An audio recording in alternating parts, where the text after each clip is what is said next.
Lake Management Society board, and check us out. It's a lot of fun. Our conference is going to be coming up at the end of September. It's at UC Davis, and we have a website where you can sign up and register. It's still early bird registration. We have some really good keynote speakers. We have some great webinars, and we have an amazing field trip and great company. So be sure to check that out.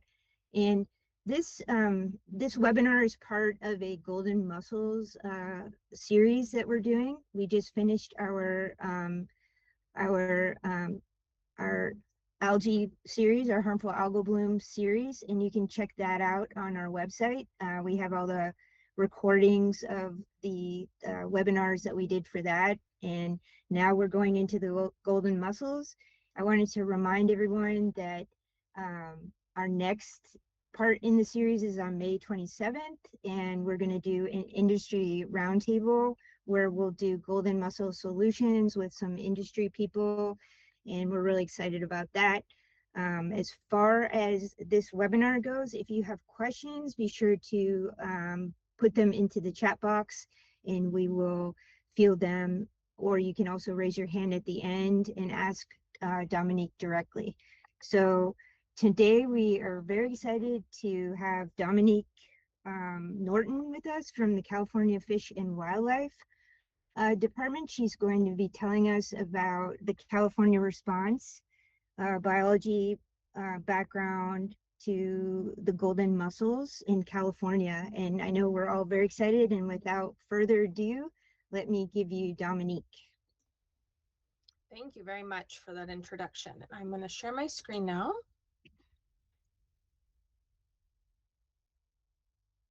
Okay, let me know when you can see that. Are you able to see my screen? Yep. Great. Thank you. Thank you. Well, thank you very much for the introduction and for the invitation to be here today. As noted, I am Dominique Norton, and I work for the California Department of Fish and Wildlife. I work as a senior environmental scientist specialist in our invasive species program, and I've worked in this program since 2007 upon the discovery of quagga mussels in the state. My main responsibilities have evolved over the years, but at this point, my main role is to support our regional scientists as they support local water managers in developing control plans for infested water supply systems. And now that includes golden mussel. Historically, we've been doing our program on quagga and zebra mussels, and now since the discovery of golden mussels, our work has exponentially grown. And for those of you not familiar, the Department of Fish and Wildlife's mission is to manage California's diverse fish, wildlife, and plant resources and the habitats on which they depend on for the ecological value and their use and enjoyment by the public. Now, the mission of the Invasive Species Program is to reduce the negative effects of non-native invasive species on the wildlands and waterways of California. We are involved in efforts to prevent the introduction of these species into the state, detect and respond to introductions when they occur, and prevent the spread of invasive species that have become established. Our project addresses problems with introduced animals, plants, both terrestrial and aquatic.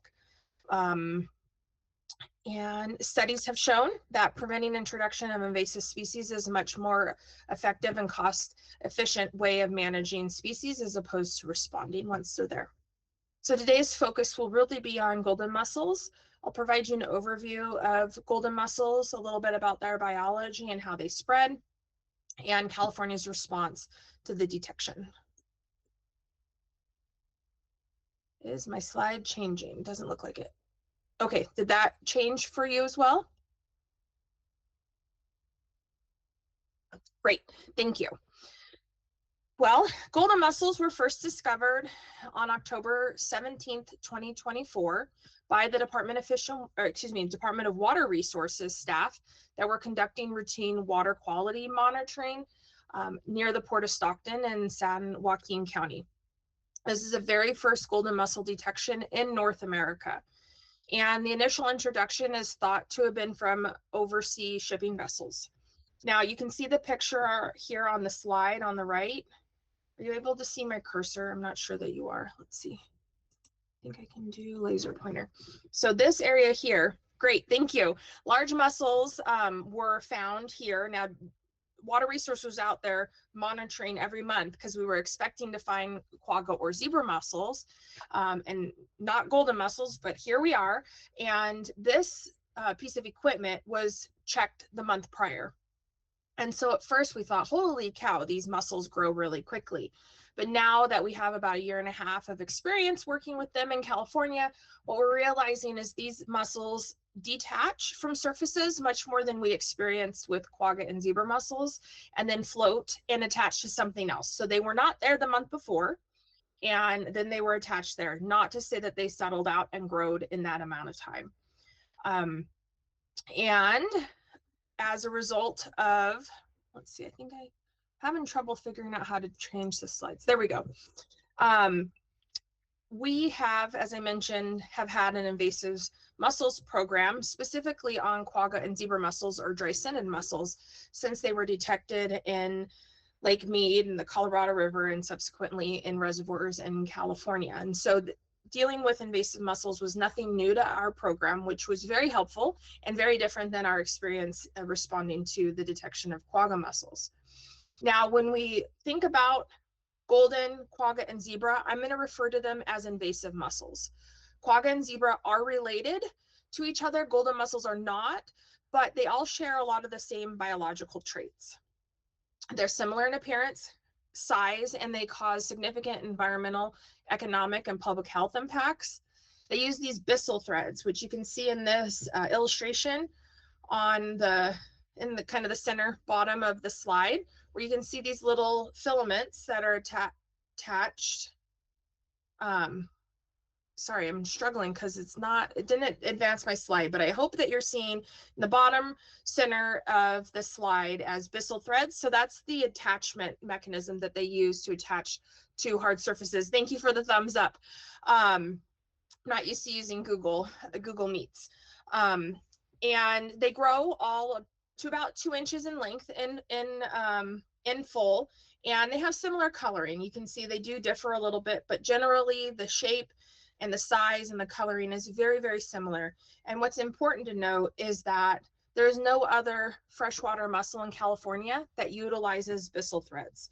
So if you find something in a water that you haven't seen there before and it's physically attached using these Mussel threads, it's likely one of these invasive mussels and hopefully not a new one. Let's see. So quagga mussels were first discovered in Lake Mead, January 2007. We worked very closely with all of our partners in Southern California, and soon, without any surprise, they spread through the Colorado River aqueduct to all reservoirs that receive that Colorado River water. And then we had one population of zebra mussels detected in San Justo Reservoir in San Benito County in 2008.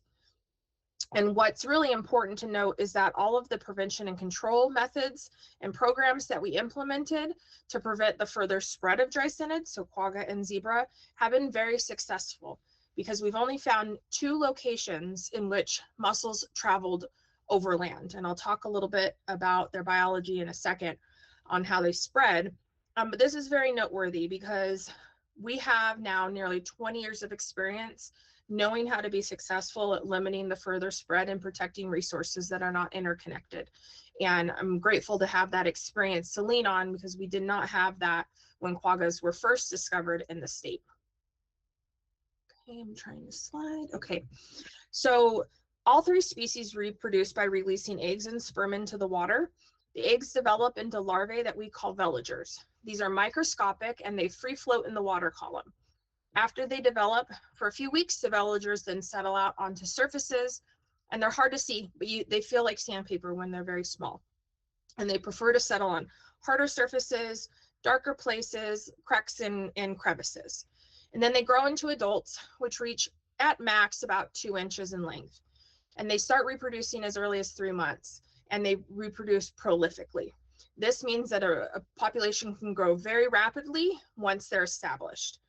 And then there's two main ways that mussels spread. And this is why it's important to understand the larval form of the veligers versus adults, because those veligers are free floating. And so they are carried to new locations through the water current. And that is the main way that we saw quagga mussel spread, and exactly what we're seeing with golden mussel. So the downstream spread of all those hydrologically interconnected waters. We'll talk a little bit about how we move water in California, but we move a lot of water, and there's a lot of waters that are interconnected, and that is the primary way that they spread to locations. The other way is through overland spread, is how I like to think of it. So this is our human movement, primarily recreational watercraft. These mussels can attach to the hulls or the motors of boats, and if they have mussels attached to them in one location, go to the next without cleaning, they are inadvertently spreading the mussels overland between those locations. And unfortunately, once a population's established, it's usually permanent. We've not had any successful eradications yet. Not to say we won't find a silver bullet down the road, but unfortunately, eradication is virtually impossible, and that is why we focus so much attention on preventing new introductions and containing them where they already are. I'm going to talk a little bit about their impacts.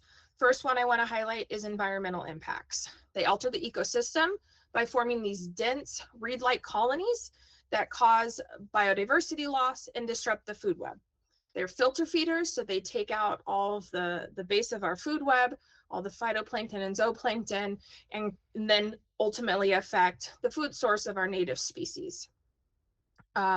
These mussels spread rapidly, as we've talked about, and can surpass 200,000 individuals per square meter, often smothering other native mussels, which we do have some more in Northern California. They can attach to rocks, plants, and other aquatic life, creating unnatural, dense reef-like structures that disrupt our natural habitats. They can also alter the water quality, since they're filter feeding and they're increasing water quality, allowing for more sun penetration to go deeper, causing those aquatic vegetation growths, which it sounds like you recently were talking about in previous webinars. When it comes to infrastructural impacts, this is huge. The economic impact of golden mussels stems primarily from their tendency to foul man-made structures. So using those byssal threads to attach to infrastructure throughout the state. They rapidly colonize and clog water intake pipes, filtration systems, industrial cooling structures. Then they affect hydroelectric plants, irrigation systems, and municipal water deliveries. These mussels readily invade irrigation canals, municipal water treatment intakes, industrial cooling systems, hydropower dams. They adhere and clog the pipes, grates, filter screens, pumps, you name it. Anything that is exposed to infested water, anything that's in water exposed to that water will be infested and potentially impacted by the growth of mussels. Now you can see the picture here on the left. This is DWR had been cleaning. You can kind of see a hand. So this is a close-up version of this larger photo. This is at their Skinner fish facility. It's their louvers. And this is meant to divert the fish away from the pumps at the Banks pumping plant in Contra Costa County. And you can see very small little mussels growing on the racks. And so you can see here, this is a close-up of what you're seeing. And they used to get away with cleaning these maybe once a year, and now it's on a monthly basis, and it's taking hours and hours to do. And this is only one of their facilities. And then here on the right is another DWR piece of equipment. It's an acoustic Doppler current profiler and other instruments that they use to do the monitoring that they do in the Stockton Deep Water Ship Canal. And that's just downstream from Buckley Cove. And you can see this picture here on the left, or excuse me, on the very far right is from August 2025. So just under a year from the detection in October 2024. It was clean then. And that's less than a year. And look at how much growth there is on this piece of equipment. So this is what it should look like. And this is what it is, completely covered. And they went out and looked at this because they said, oh, we're not getting the readings we should be getting. What is going on? And so they're faced with tons and tons of maintenance just to maintain their infrastructure. We also see impacts to agriculture. This picture here is from Stockton irrigation intake pipe. It's an agricultural intake from the Delta. And you can see that the biofouling, or that the mussels growing on it in this in-water pipe, it's very small diameter. And if this had been left in the water any longer, it would have restricted that water flow. And so you can see here, this is a looking down through the pipe. Had this been left in the water anymore, these mussels would have just continued to grow and attach to themselves, and then would stop that water flow. So they threaten pumps, canals that irrigate farms, potentially leading to reduced crop yields and higher food prices. And lastly, impacts to recreation. This picture is of a boat out of Buckley Cove. It was moored in the Delta and had been removed. It hadn't been there very long. And you can see here that there are adults that have colonized or biofouled and growed on this hull. And had it not been inspected and cleaned before it moved to another water body that's not already interconnected to the Delta, thus getting infested water, we would have had that overland transport of adults, live adults, and having a new introduction that way. The mussels impact recreation by, well, in some cases, agencies have closed access to boating entirely. So access to recreation. There's a lot of agencies that have implemented mandatory boat inspections. So that takes time. And in some cases, there's a fee involved. And also the mussels can impact the boats. So if they colonize, like you're seeing here in the picture, it'll increase drag, which increases fuel gas consumption. It can clog the cooling pipes and affect the motor. And so it can cause huge recreational impacts as well. Now, when we talk about the distribution of golden mussel, you can see here, this cluster of red is the Sacramento-San Joaquin Delta. And this is the extent of known detections that we have here in California. And so I just want to highlight, though, and make sure that it's clear that all of these dots are interconnected. They all receive water from the Delta via the numerous distribution systems that we have in California. And I'll show a map of that in a second.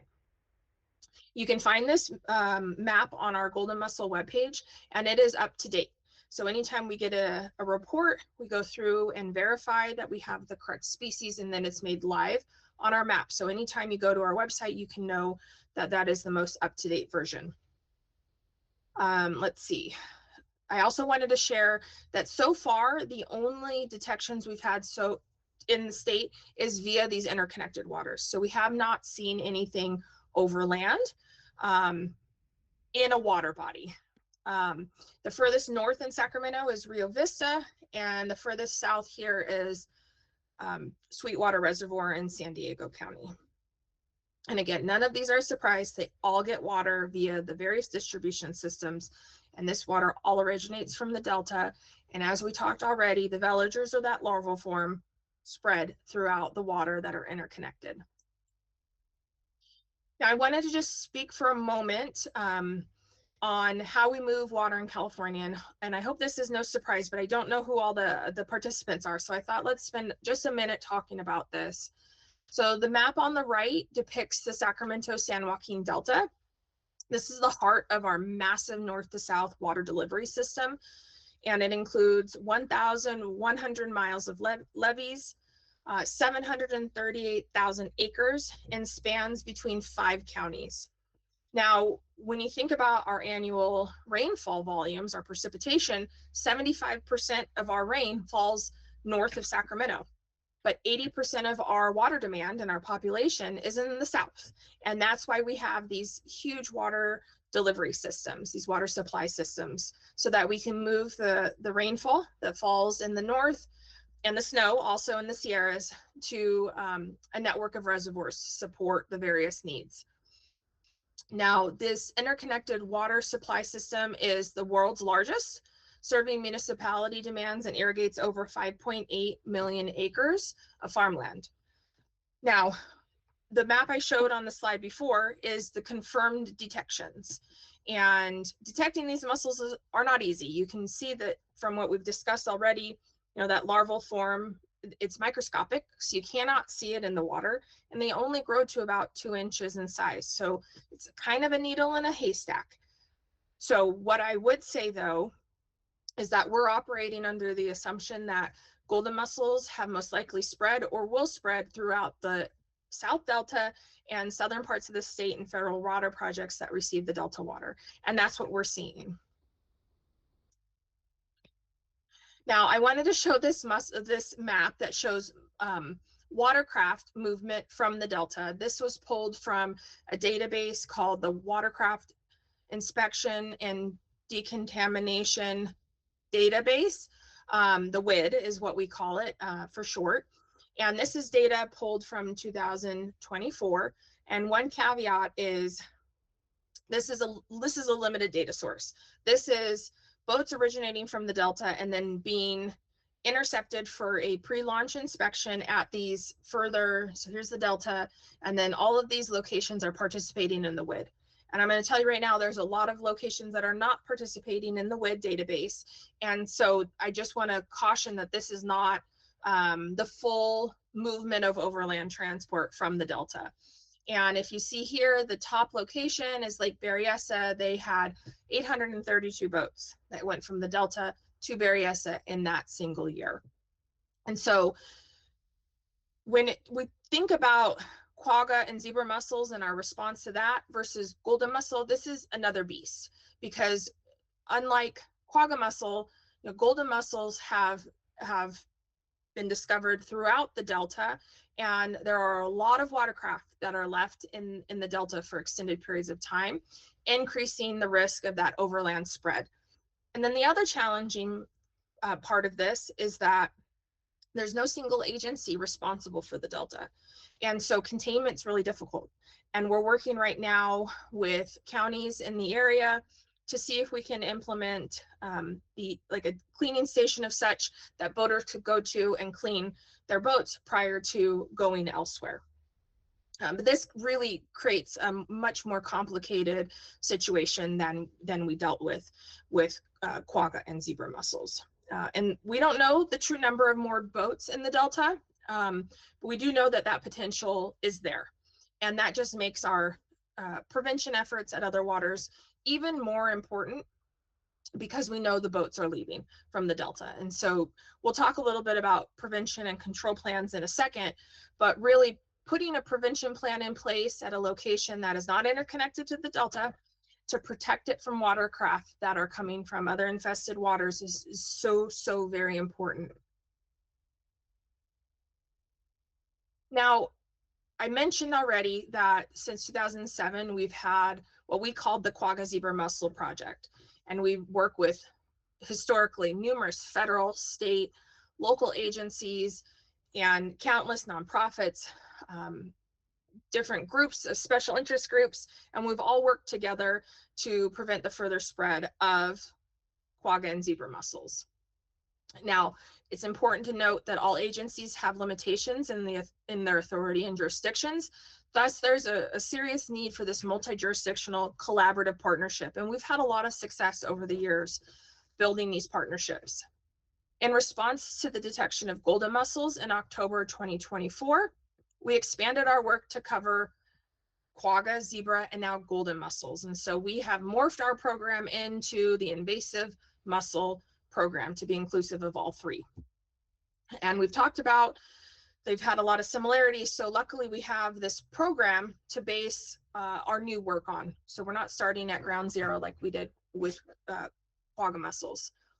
But that geographical scope and complexity of the Delta really has made things a lot more challenging. Now, we have headquarters staff, which I'm part of, and we're out of Sacramento. And our role is to set statewide policies, develop regulations, to coordinate at the federal and state level and develop resources that can be used statewide so that we can standardize or encourage at least program consistency. We support our regional scientists. So we have 6 inland regions. Each has at least 1 dedicated, and our region 3 has 2 dedicated staff to invasive mussels. And their role is to support the local agencies that are faced with implementing prevention programs or control programs in place at various water bodies. Let's see. They also support early detection monitoring. Our regions do. They support the development and review of the prevention and control plans, and they can also offer early detection monitoring or watercraft inspection and decontamination training. And so they're a great resource. And if you're a local agency in California and you're not already working with your regional scientists, I believe on the last slide I have the link to our contact page. And if not, I can share the links too with through comms, and you can get in contact that way. One caveat there is if your agency spans multiple regions, then our headquarters staff, so that would be me if you're an agency with infested waters, or my colleague Thomas Jensen if you are uninfested, we then would be your main point of contact, and we would coordinate with our regions from there. Lastly, I just wanted to mention that we have our law enforcement division, so our game wardens, our wildlife officers, and they have established canine teams, and these canines are all trained in the scent detection of quagga, zebra, and golden mussels. And I believe there is roughly 15 teams now, and that should increase as time goes on and more funding is secured for that effort. When golden mussels were found, not only did our program expand our work, but we also formed a task force. And this is the other difference between our response to quagga and our response to golden, is that in the quagga days, we had an incident command. And with an incident command system, you're able to get emergency funding and legislation, which really streamlines you and makes it a lot easier to do what you need to do under a very short time frame. And unfortunately, we're living in slightly different times, and an ICS was not available to us. And so we were instructed to use a task force, which is comprised of a steering committee with high-level staff from federal and state agencies. And then we have working teams, and I've highlighted the 4 that are currently active. One of the teams I would encourage everyone to participate in, and that's the partner engagement team. I am the facilitator for that, the lead for that, and we meet monthly. And it's our opportunity as a state to report out on changes that have occurred since we met the previous month. And we can also work together. As I mentioned, this is a multi-jurisdictional response. So we can all work together at these meetings to identify future needs or to work towards products that are useful for the response. In April of last year, we developed the framework. So we called it a response framework. It outlines the goals to prevent the further spread of golden mussels and to minimize their impacts. So we've talked about the partner engagement team already. Another one that I lead is the science and capacity building team. The goal here is to collaborate research efforts so that we're maximizing the limited resources we all have, so we're not duplicating efforts. There's the monitoring team and the communication team. They are closely going to be put on hold, so you are welcome to participate, but they're going to be put on hold, and that's partly due to the monitoring team has been able to achieve most of their goals, and our communication efforts are hopefully going to be continued through a contract with a marketing specialist once we're able to secure all of our Prop 4 funding that was allocated to the department through AB 149, and we'll talk about that in a second. So hopefully we'll be able to hire a marketing specialist to continue with our outreach and education. And then there's one other team that's not listed on here because it was formed after the response framework was written, and I'm calling it the Operation or Facility Mitigation Team. And this is really for water agencies that are infested or soon to be infested, because we know they're upstream or downstream of the Delta, to talk about what's working and what's not working in terms of continuing operations. Because as we talked about in the impact slides, these mussels will biofoul and grow on all different types of equipment throughout the water supply systems we have. And so the folks on the ground living and dealing with them every day have an opportunity to come together and talk about what's working and what's not. And luckily we have years and years of experience with, unfortunately, I guess, we're dealing with quagga mussels. And so we can lean on those agencies like Metropolitan Water District of Southern California, DWR, San Diego County Water Authority, and such. These agencies have been living with quagga mussel now for nearly 20 years and have had to change their operations to mitigate for that, to maintain the movement of water. And so we have a lot of experience, and it's really exciting. There's a lot of new opportunities to use different control methods that were not available in those early quagga days. Okay, we're going to spend a few minutes now talking about the related laws and regulations. So we have Fish and Game Code Section 2118, and this restricts the importation, transportation, possession, and release of a live, keyword live, species into the state, unless you have a permit. And there's then the California Code of Regulation, Title 14-671, which we also call the Restricted Species List. And this is a list of species that have been added through the regulatory process. And in, let's see, it was December of last year. I can't recall when we started the emergency action, but I want to say it was like April-ish of last year, we were able to add limnoperna, which is golden mussel, to the restricted species list, so our regulations, in an emergency action. And then we went through a full rulemaking package, which then made that addition permanent, along with adding the entire genus of Dreissena, which is quagga zebra, and Xenostrobus, which is axehead mussel, and that's a brackish species.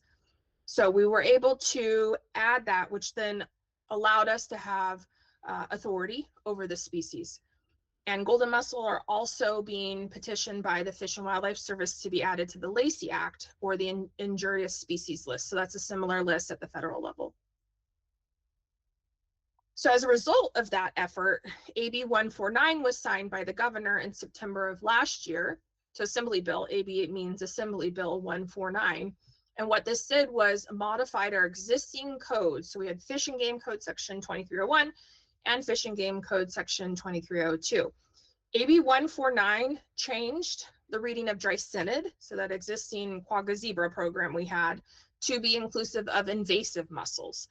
And they did that by adding Section 2303, which reads, invasive mussels mean any non-native detrimental mussel species that is capable of spreading in fresh water and is listed in a regulation adopted by the Commission pursuant to Section 2118, which is what we talked about on the previous slide. And so what this did was expand, again, our authority and gave us explicit direction to work on invasive mussels. And the code section that supports this is California Code of Regulation, Title 14, Section 672 through 672.2. Section 2301, we'll get into the details here in a second, but this is really focused on control plans. So those are plans for infested locations, so locations in which an invasive mussel has been detected.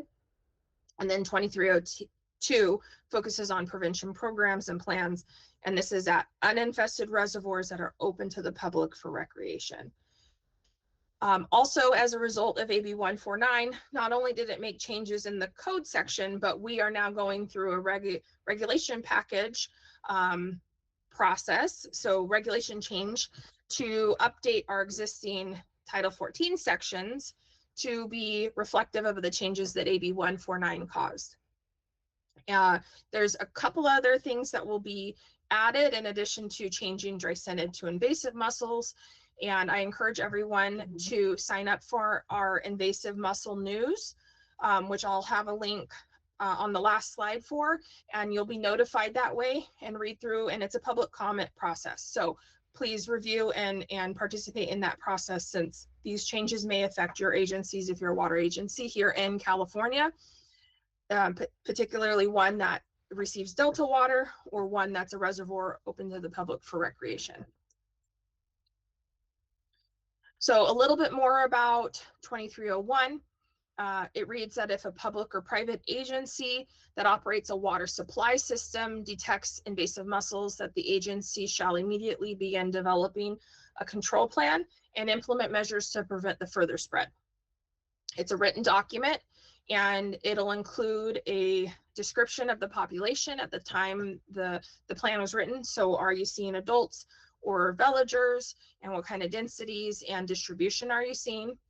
And then it'll define methods for control or eradication of adult mussels and decontamination of the water containing the mussels.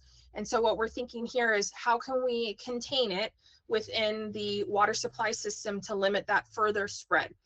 And so one is that overland transport. So if your water supply system includes a water body that allows recreation, looking at putting in education and potentially exit inspections to ensure that those boats do not then carry mussels from the infested location to uninfested locations. And for the most part, the majority of water bodies that we have in California are only day use, and those day use boats are a much lower risk. And so it gets a lot more complicated if it is a location like the Delta or other locations in California that allow like houseboats, for example, those that are slipped or moored. Those boats are in the water for extended periods of time, allowing the adults to attach and spread.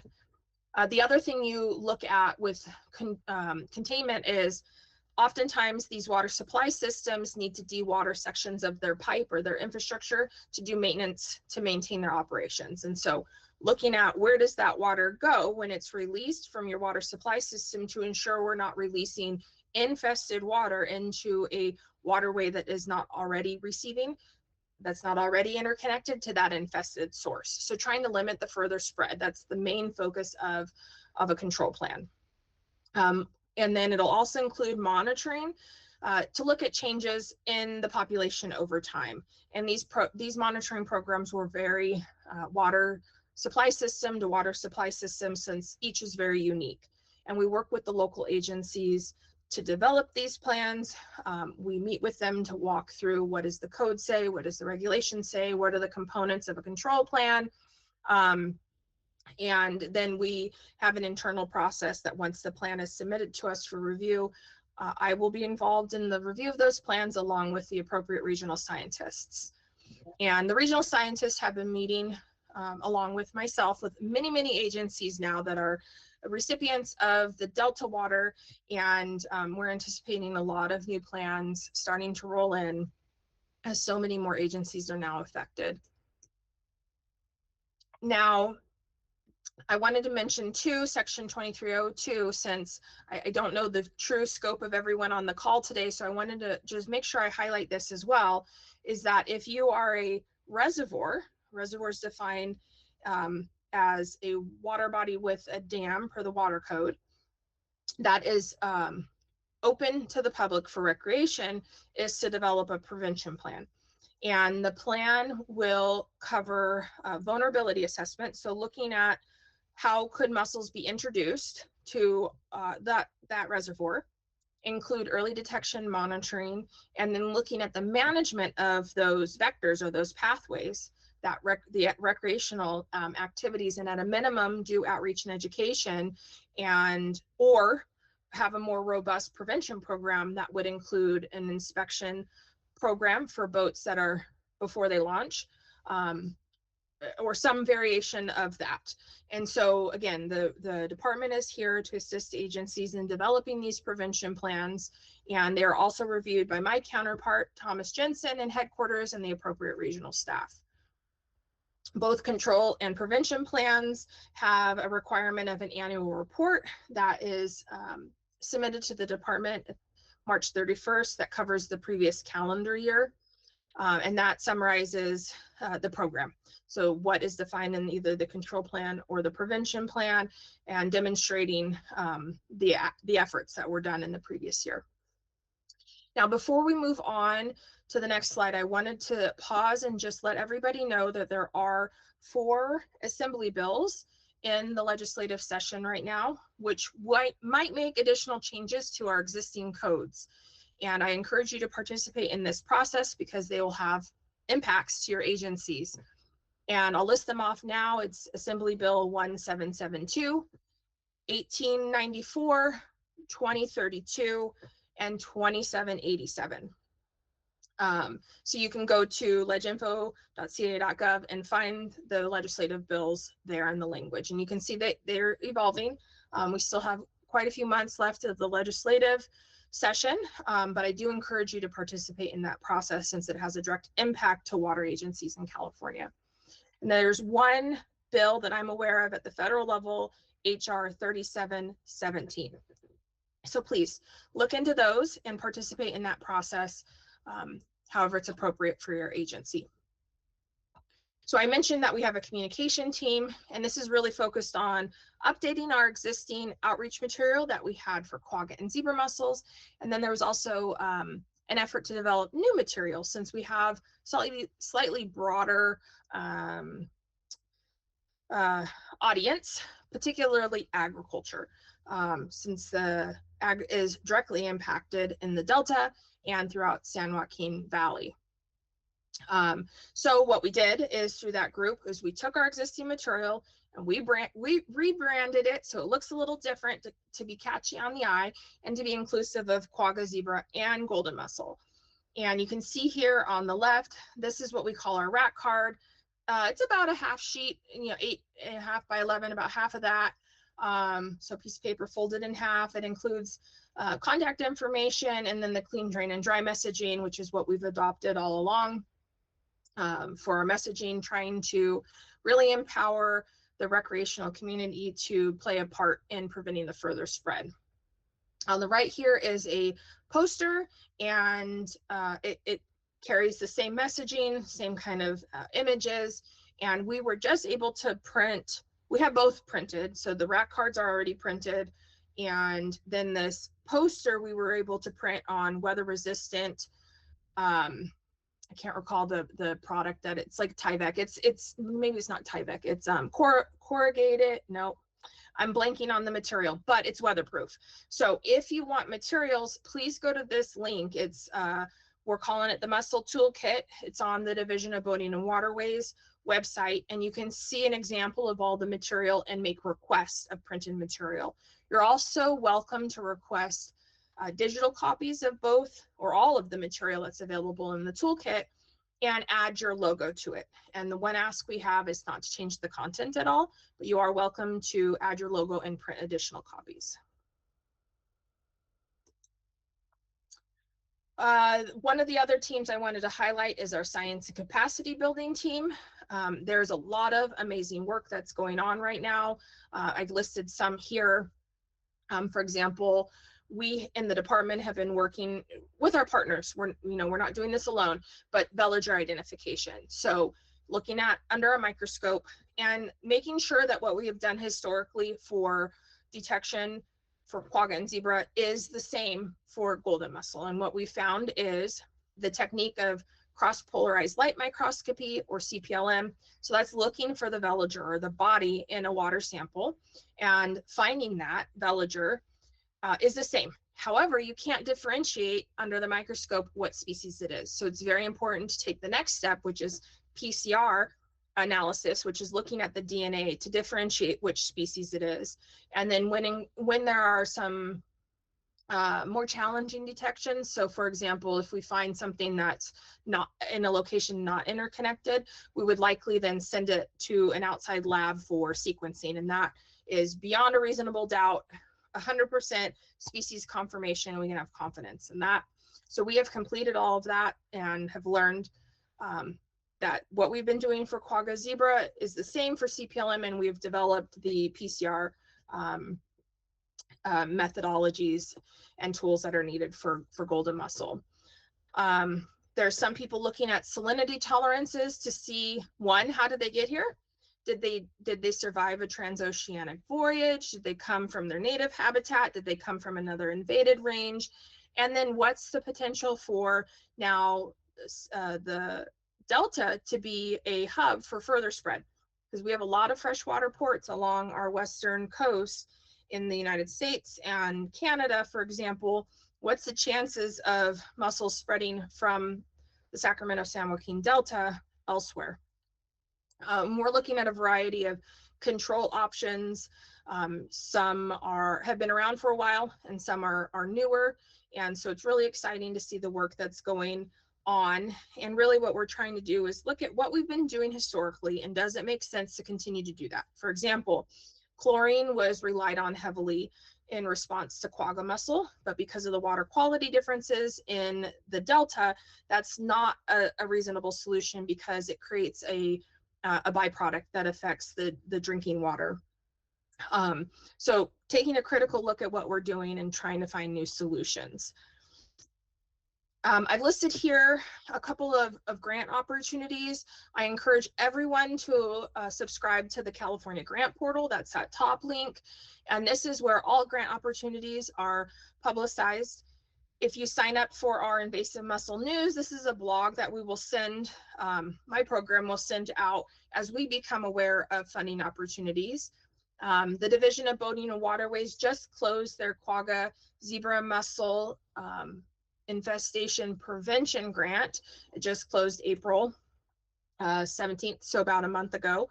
And that's an annual grant opportunity, and that's for uninfested reservoirs.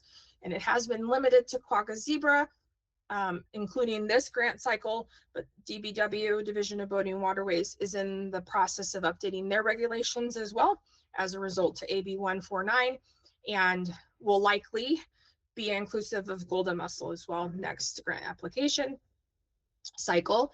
And then there are boating access grants. For example, my department offers a grant, and what it is sports fish restoration grant money, so SFRA. This is through the Fish and Wildlife Service, and we were able to earmark $1 million to go towards watercraft inspection efforts at local agencies, regardless if you're infested or uninfested. So we were able to do that this last year. I don't know if that will be a reoccurring thing, but it doesn't stop you from applying to those funds, and those are an ongoing grant opportunity. And Division of Boating and Waterways also facilitates a similar grant. And I'm coming to the end of my presentation. My email is at the very top. We do have a golden mussel webpage, which you can find the link here. We have our quagga zebra webpage, and then the link to our code and regulations. I want to invite everyone to attend the Western Regional Panel this year. This is a sub-panel of the Aquatic Nuisance Species Task Force, and California is part of the Western Regional Panel. There are annual meetings. Our next one is held here in Sacramento, September 23rd to 25th in the downtown area. And if you go to this, I don't think I have the link here, but there is a link. If you go to Western Regional Panel, and I can share it later, you can see the draft agenda, and there's some really interesting talks. I'm really excited, and it being in California, it makes it a little easier for all of us to hopefully participate in person. Also looking ahead into this year, we're working on standing up a voluntary statewide program to improve efficiencies of watercraft inspection and decontamination programs to support boating access, and build a network of skilled service providers to provide inspections or decontaminations, and also looking at stopping the movement of infested watercraft from the Delta. And I think the last thing I want to share with you is that we can't, as a department, unilaterally solve this issue, and we're really reliant on the partnership with state, federal, local agencies, and all the other special interest groups to find solutions and work together. And we have years of experience of that with quagga mussel, and I'm very grateful for all the professional relationships we've developed, and now look forward to continuing to build as more agencies are unfortunately affected by golden mussels. So please reach out if you have any other questions. You have my email address. I'll either respond or I'll get you in the right direction to the person who can respond to your question. And I think I'll stop there. I'm going to stop sharing. I think I saw a couple chat questions come through, but I couldn't see them while I was talking. Let's see, how do I find them? Okay, let's see. Stephen asked, any insight on why DWR stopped inspections and decon at Oroville? So I would say please direct questions to the Department of Water Resources on any specifics that you have on their program. And from what I gleaned in the press release, thank you for including it there. It was, sorry, go ahead. Did you? Okay. It was very costly for them to maintain their watercraft inspection program. And they determined, based on some literature that they cited, that if and likely when mussels are introduced, it would minimally affect their operations. Can anyone touch on Lake Oroville's recent decision to stop? Okay, so another question on that due to ecological, okay, in prevention and stop preventive inspection measures due to the ecology of the lake, mostly referring to how they came to the conclusion that freshwater mussels are not a threat based on. So I didn't read their press release as stating that Oroville is not vulnerable. The way I interpreted it is that yes, Oroville's huge, and it would only impact a certain portion of Lake Oroville in a way that DWR felt that they could manage the operation. And that's the best answer I could give to you on that. Unfortunately, when it comes to 2302 and our related regulation section, at a minimum, outreach and education needs to be implemented as part of a prevention plan. And then it's up to the agency to define additional prevention measures. Okay, next question. When does the section 672.1B requirements come into effect? Can agencies amend their prevention plan to be inclusive? Yes. So please, if you already have an existing prevention plan, start to work towards updating the existing plan to be inclusive of golden mussel, and take a critical look at what you've been doing all of these years to see if there's something you can improve to protect your infrastructure. The regulations, well, the code has already been changed. That went into effect September of last year. We're going through the regulation package process now, and I believe it should go out for notification in the coming weeks. And I don't recall the exact timeline for public comment, but our hope is to have the regulations updates in effect September, October of this year. But there's nothing stopping you from updating an existing plan. And I'd highly encourage you to take a critical look, again, to do what you can to protect your resources and your infrastructure now. Let's see. Okay, from Hal, being infested with golden mussels, are there any exit inspections or education info at Bethany Reservoir, park, or boat launch? There are no, well, I believe there's educational material. And again, if there's specific water body questions, I highly encourage you to contact that agency directly. I work statewide, so I might not have the most up-to-date specifics water body by water body, but education should be occurring. Exit inspections are not. However, we are working to try to install a, it's called a dip tank, and it's manufactured by Clean Wake. So imagine a large swimming pool that you can back your boat into, and the water goes up to a high temperature that would neutralize any mussel that's either attached or in the boat. And so we're in the very beginning stages of trying to facilitate this. There's a lot of work to be done, and I don't know exactly if and how it will pan out, but Bethany Reservoir is one of those locations, or somewhere close to there, to offer that.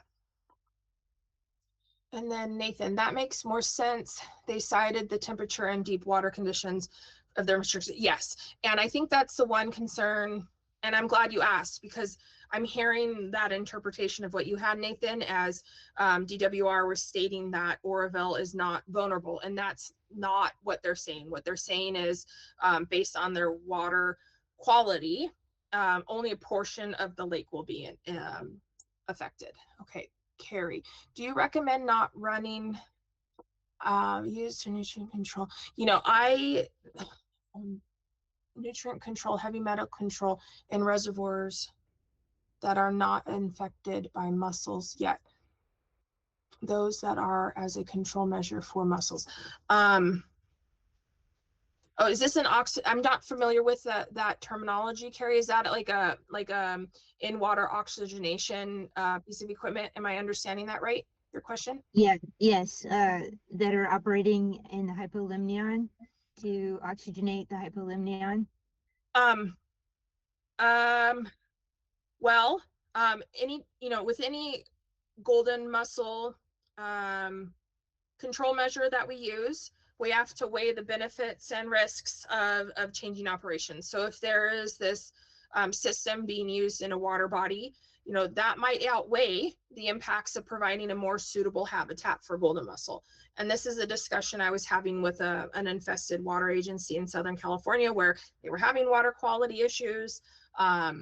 And so they went forward with installing this, and then later became infested with golden mussels. So I'm not sure how they're going to shift their operations, but it's really a case-by-case situation in which you look at your other operational needs, and that might outweigh dealing with a more suitable habitat for golden, or maybe it won't. And really it's a case-by-case that each agency needs to look at and consider.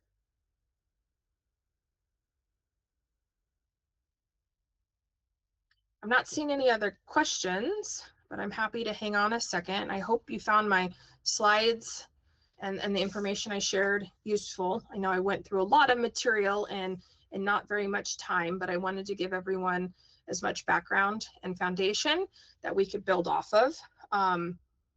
Again, a couple things I want to just echo. If you are a local agency in California, which I think you all are, thank you, Hal. If you're not already working with your regional scientists, please, please, please reach out now and create that relationship with them. If you go to our Quagga zebra mussel webpage, you'll find the contact information for the regional scientists.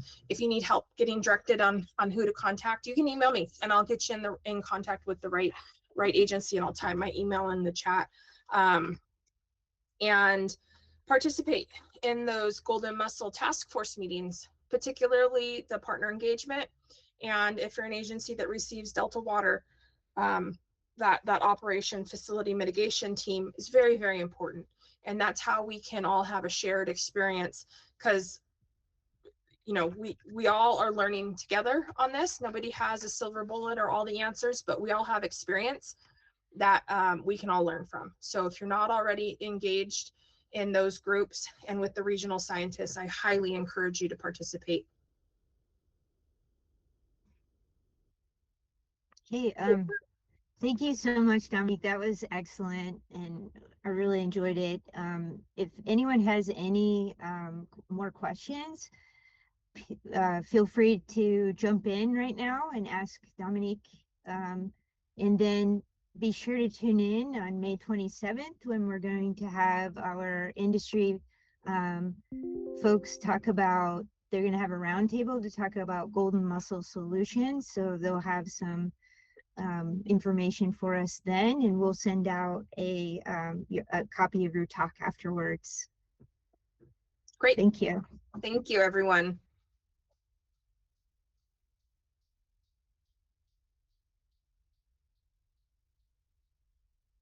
Thank you for all the applause. It's kind.